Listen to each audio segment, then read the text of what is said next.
But I can't resist this story here from the Canada Free Press.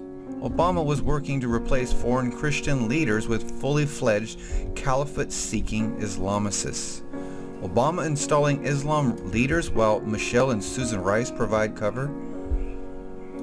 March 28th. The full-scale social engineering of President Barack Hussein Obama in the elections of countries where he has no business being seeks to install radical Islamists to power, even though it's a provable, deadly blueprint that's putting the West at great risk. No one is calling him on it. Obama's been on the trail of replacing Christian leaders with Islamic ones before he became president, starting with Kenya, where he actively campaigned to elect Islamic defender Raila Odinga in 2007. Obama got away with it because following a violent post-electoral crisis, Odinga took office as a prime minister in April 2008, serving as a supervisor and coordinator of a national unity coalition government. He came in second in Kenya's 2013 presidential elections after garnering 5 million votes, which represented 43% of the total votes cast. Millions revolted in Egypt when Obama's so-called Arab Spring led to the election of Muslim Brotherhood big gun Mohammed Morsi, and the subsequent election of Abdel Fattah el-Sisi has been the largest setback. Next to Israel's Prime Minister Benjamin Netanyahu's landslide victory to date. No one paid Obama and his Marxist minions any attention when they backed Hassan Ouattara against Christian challenger Laurent Gbagbo in the Ivory Coast election back in 2011. Obama congratulated Ouattara on his election victory, even though his troops slaughtered 1,000 Christians in a post-election bloodbath, warning Gbagbo to give up power. Now it's been revealed that Obama is obstructing the battle against Boko Haram to promote David Axelrod's Nigerian Muslim client, retired General Muhammad Buhari, in tomorrow's Nigerian election. The Nigerian presidential election is coming up Saturday, March 28, 2015. That's today. The political consulting group founded by Obama confidant David Axelrod is assisting retired General Muhammad Buhari, a Muslim presidential candidate from a Muslim-dominated northern Nigeria where Boko Haram was spawned and wields the most influence. Buhari is well known throughout the country, having led as head of state following a military coup in 1983. He was dislodged following another coup in 1985. James Simpson, Accuracy in Media, March 24, 2015. Democracy is a recent phenomenon in Nigeria, with the exception of 2 short periods from its independence in 1960 to 1966 and the Second Republic from 1979 to 1983. The country was ruled by a string of military dictatorships between 66 and 1999. Under the All Progressives Congress banner, Buhari is putting up a stiff challenge to the sitting president, Dr. Ebele Goodluck Jonathan, who hails from Nigeria's Christian South. Buhari was also the North's presidential candidate in the last election held in 2011.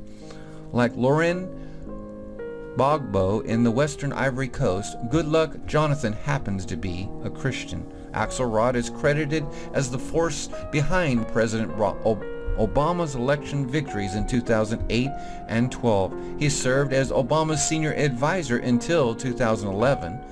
A well-placed Nigerian interviewed for this report, who asked to remain unidentified, says that influential Nigerians within and outside the government believe Obama deliberately undermined the war effort and sabotaged the Nigerian economy to make President Jonathan appear weak and ineffectual, and thus bolster the electoral prospects for AKPD's client Buhari Simpson. There is no doubt that Obama's Arab Spring is heading humanity toward nuclear winter. Western experts should be taking a look at how Obama gets away with it. It's the cunning cabal who do his dirty work, providing cover for him by slick diversions. Simpson touches on the diversionary tactics of prime cabal member Michelle Obama. When the notorious Islamic terrorist group Boko Haram kidnapped 278 schoolgirls from the town of Chibok in northeastern Nigeria last year, Michelle Obama began a Twitter hashtag campaign, "Bring back our girls."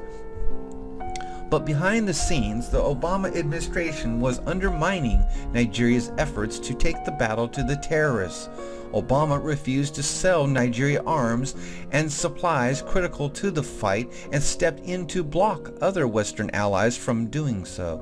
The administration also denied Nigeria intelligence on Boko Haram from drones operating in the area. While Boko Haram was kidnapping schoolgirls, the U.S. cut petroleum purchases from Nigeria to zero, plunging the nation's economy into turmoil and raising concerns about its ability to fund its battle against the terrorists. Nigeria responded by canceling a military training agreement between the two countries. The prominent daily Nigerian Tribune cites an activist group, Move On Nigeria, complaining that U.S. is fueling tension in Nigeria and has continued to publicly magnify every challenge of the Nigerian government. An anti-Buhari Nigerian blogger writing in the Western Post went further. In the last year, Nigeria sought aid from the White House for many initiatives, including the fight against Boko Haram. The Obama administration refused to do anything but play sick lip service to Nigeria's requests. However, it used public and private channels to internationally magnify every failure Nigeria's government experienced. In the last year, since involvement of Axelrod's firm, relations between the two nations have significantly deteriorated. With the U.S. refusing to sell arms to Nigeria, a significant reduction in the purchase of Nigeria's oil, and the cancellation of the military training agreement between Nigeria and the USA. In turn, the Buhari-led Nigerian opposition used the U.S. government's position as validation for their claim that the Nigerian government was a failure. Nigerian officials seeking to purchase weapons, especially Cobra attack helicopters, were outraged at Obama's refusal to allow these transactions. Nigeria's ambassador to the U.S., Professor Abodawale, stated publicly that the U.S. government has up till today refused to grant Nigeria's request to purchase lethal equipment that would have brought down the terrorists within a short time on the basis of the allegations that Nigeria's defense forces have been violating human rights of Boko Haram suspects when captured or arrested. We find it difficult to understand how and why, in spite of the U.S. presence in Nigeria with their sophisticated military technology, Boko Haram should be expanding and becoming more deadly.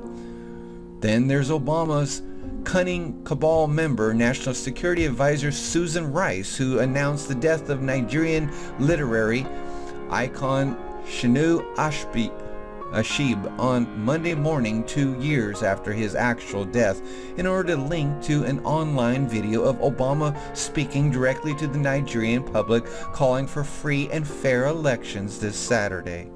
Today is a somber day in Nigeria as Chinua Achebe was laid to rest in his native village, Rice wrote in an outrageous tweet.